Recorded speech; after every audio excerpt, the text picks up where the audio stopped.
Okay. So after I finished, I dragged myself to reception. Baby ne kishe ndor? Okay, with the baby in my arm. I dragged myself to reception to say, can I have a taxi please, and show them the address.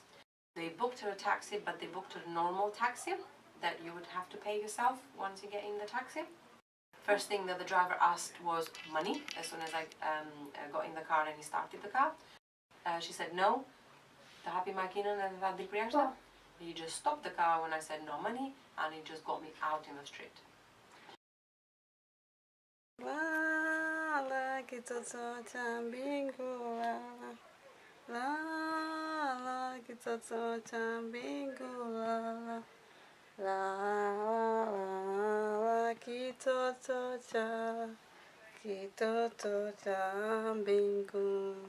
Hello, my name is Beatrice, and my son is Belleville, 3 weeks and 4 days old.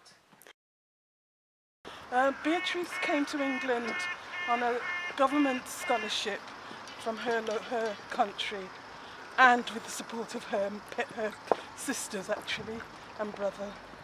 Unfortunately, when she got to Wales, she formed a relationship with a local, which ended in her pregnancy and some abuse from him. She was then transferred to Reading, where her pregnancy was confirmed.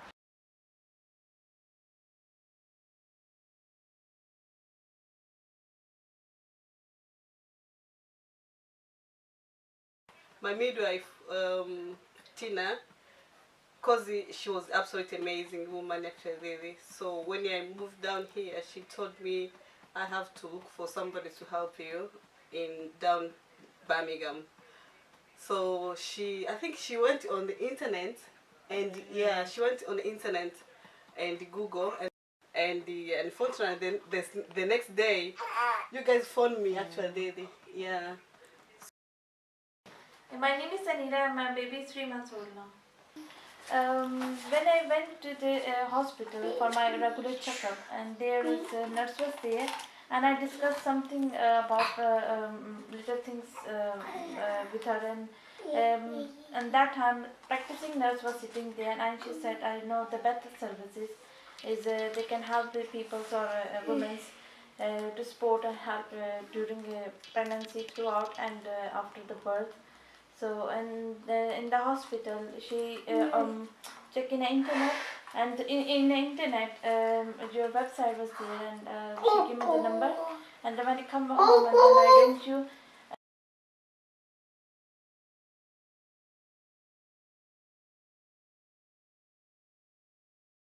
people would have waited until they've given birth, and then they would have sought help. Yeah. But you made sure you had everything in place, which was so good. Yeah. You've done really, really well. Mua më quaj Mirjeta, kam një djalë 4 muajsh, edhe kur kam marrë këtu, jam takuar me... Do you want me to translate?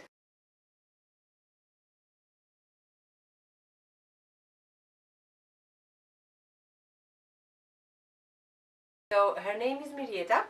She's got a 4-month-old baby, and she's been in the hostel while she was pregnant, and was introduced to the doula project by one of the outreach workers here called Juliet, and she was made aware of the services that doula project provides here for pre-delivery and post-delivery as well. Okay, I called Teresa in the evening to say I've given birth, I'm in hospital. Oh, okay. She's saying the thing about the yes, she was told, but because she went in expectingly on labor, and she didn't inform her straight away, like I'm in labor now, I'm in hospital now, everything happened so quickly, like within 2 hours, and then she gave birth. So that's why she rang her first thing as soon as the baby was born. Then she told her, and then Teresa came the following days.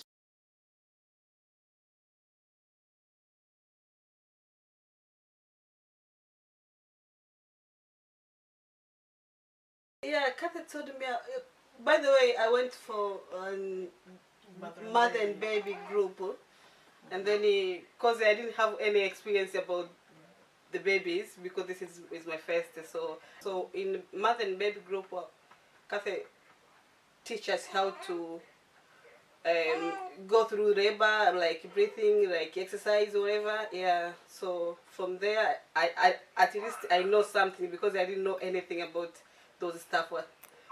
Actually, because I was really helpful for sure, especially the breathing one. It was amazing because it's really better, and then it really helped me actually in labor. And then unfortunately I went labor on Friday, and then I do on Sunday. So all the time, almost 2 days. Yeah, you was trying to breathe. I was trying to that do is it, yeah, actually. So when we first saw her, she was reluctant to speak. She felt she'd left herself down, she'd let her family down, she'd left the government down, and she really had lost all her self-confidence. We did a lot of talking, visiting and talking with her, supported her during her hospital visits, took her shopping. Gradually, she started to regain her confidence. She wasn't even able to tell her family that she was pregnant. And though we tried to encourage her, because it's better that they get used to it, but she decided no. And in a way I can understand, because once the baby was born and she told her sister, the sister then wanted nothing more to do with her. Nothing. Teresa and Margaret and Beverly. Beverly as well, yeah. And there's another lady, the one who brought me the slippers. By the time we got there, she was really, really stressed. Yeah, it was really hard actually. It was really hard, but thanks God I have them, because actually it was more, and it was more comfortable to have them, because it was more peaceful to have them there, more than if I was on my own. I don't think if I would manage actually. And the advice, whatever, and I was doing much to help me, though their midwife that was there, but I was more comfortable when Kathy and the Beverly that was on my side all the time in labor. The time of pregnancy is really a very pretty tense time, and if you've got nobody with you, it can push you over the edge.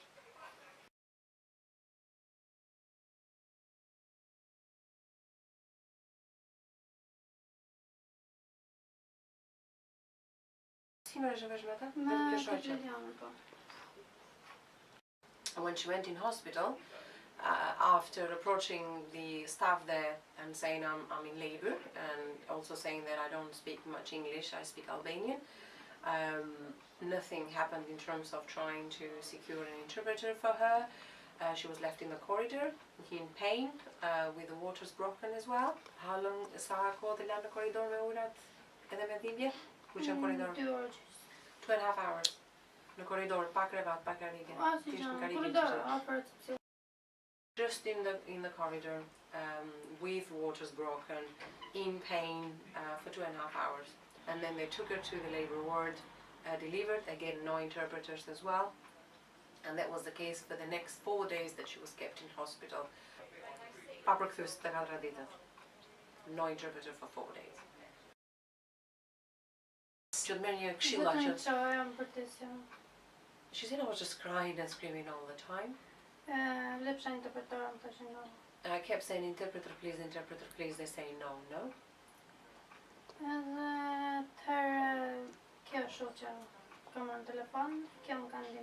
Okay, so she said I was keep calling this friend, and then through her on the phone we were trying to get some information, because I was desperate. I couldn't understand nothing from what they were telling me. And she said I wasn't well as well. I had an infection already, but they said you'll get this treated with antibiotics after you get discharged. But yeah, the main reason she believes that she was kept for 4 days is because of not having a car seat. So initially she had a lot of pain, lower abdomen, and although she started having the medication, there was no improvement. I mean, I personally remember when she kept coming to the office, she couldn't walk. She would take literally like 10 minutes to do 2 steps. So then after 2 days of being discharged from hospital, they had to call 999 on the other side, the accommodation provider, because she was to the point of fainting. She was taken to hospital, checked, and was told that this is normal after birth, you do have this pain, and she was discharged back again without any treatment. That's correct. Did you say you had a 3rd-degree tear? 3rd-degree tear, yeah. And what happened then? Midwives came to visit me and she said you got fever and you need to go to the hospital, and they admit me in the hospital. And after that I was very depressed because 3rd-degree tear was there, an infection. Because I was so ill. My husband was there, but they said you spend the whole month in the hospital there. Okay, so I continued after they brought me back. I continued to be in pain for another almost 6 to 7 days, to the point when the pain again was unbearable, and again I personally witnessed her almost fainting on the steps, and that's when we called 999. I was present when 999 was called.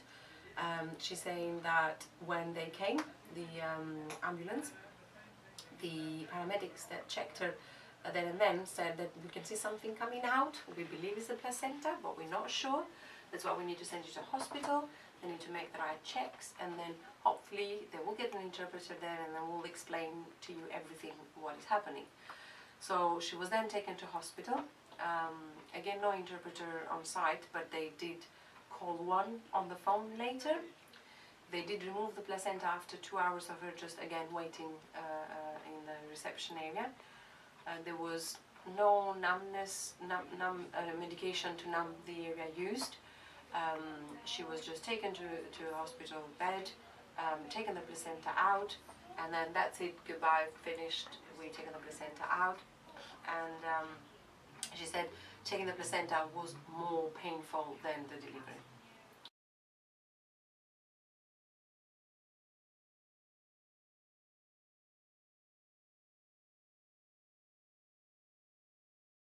Last pregnancy was what happened. I was very ill that time. I was in a very bad condition. I went in the hospital a whole month. Some depression was in my mind. Like I was depressed very badly. I was in a hospital. So no one's there to look after me. No family, no support. This time, yeah, I'm very happy because this time, on Doula Services, they were here to help me in the hospital, in the home, all the time. They phone me, and whenever I call them, they suddenly come and they say, "How are you? You okay?" So that was very good thing instead of previous. So. First one was very scary and very nervous, but no one's there to look after me. Just my husband was there, and they said, "No, you deep breath, that's it." Yeah. But not another things. Like you hold my hands, like a deep breath. Massage don't your back worry, as well. Yeah, You had the back massage pain. your back, yeah.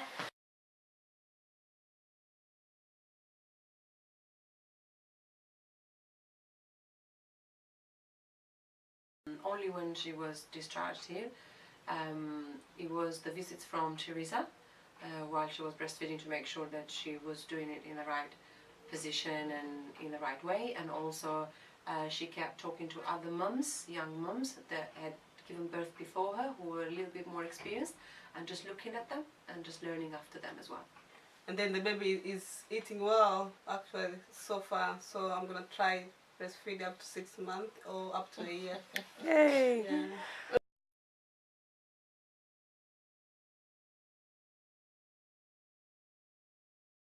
We went shopping with her so that we could show her where the shops were, and also help her to take the groceries home.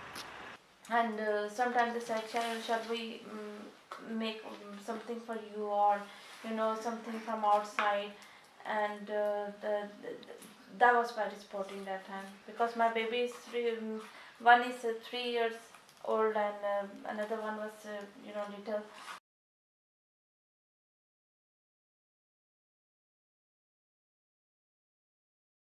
And also the baby suffered with eczema, so she had to have lots of GP appointments, which Teresa has helped and has booked for her as well. So she started this week and going to the mothering group, baby, and she will continue to do so. On another occasion when she went to the hospital, we had to hold her hands and try to get her to calm down while the doctor did an internal examination, because an internal examination is pretty intense, pretty personal, and if it's your first one, it's very scary. Unfortunately, I don't know. I think sometimes the doctors forget, especially the females, they forget what it was like when they had their first internal, and they're not as patient as they need to be. Perhaps, I mean, on their behalf, sometimes their days are very full. Yeah, they have a lot to do, so, they need to get it done.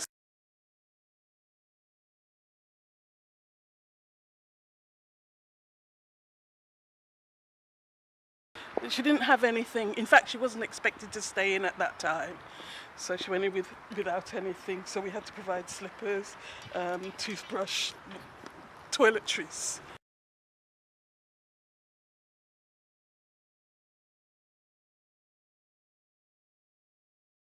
Yeah, it's amazing actually, really. It's really good.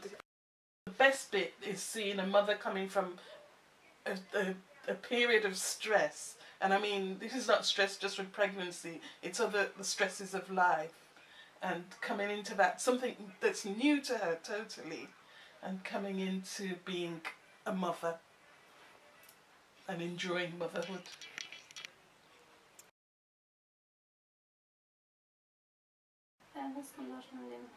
Okay, so I feel like they didn't understand anything about me being an asylum seeker, what I'm entitled to, am I entitled for free healthcare, and how I should be treated.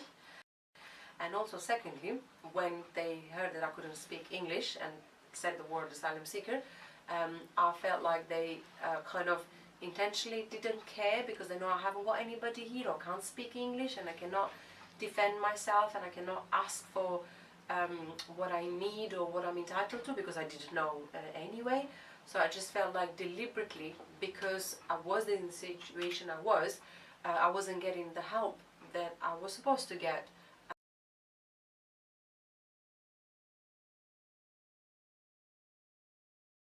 My nurse said, you're gonna be, I see your future, you're gonna be working in the doula services. So I was loved, and I was said, yeah, I hope so. Hopefully I'm gonna be join doula services next to help other women.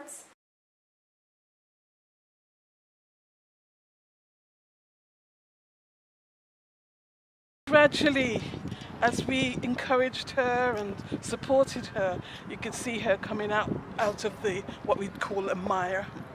Yeah. So now she's confidently looking after her baby. Obviously, she misses her sister. She really would like to build up that relationship with her sister, and we don't know how or when that will happen, but we pray that it will happen soon, because the baby is absolutely beautiful and she's doing a fantastic job. One more time. Okay. Lala kitoto cha mbingu, lala kitoto cha mbingu, lala kitoto cha mbingu.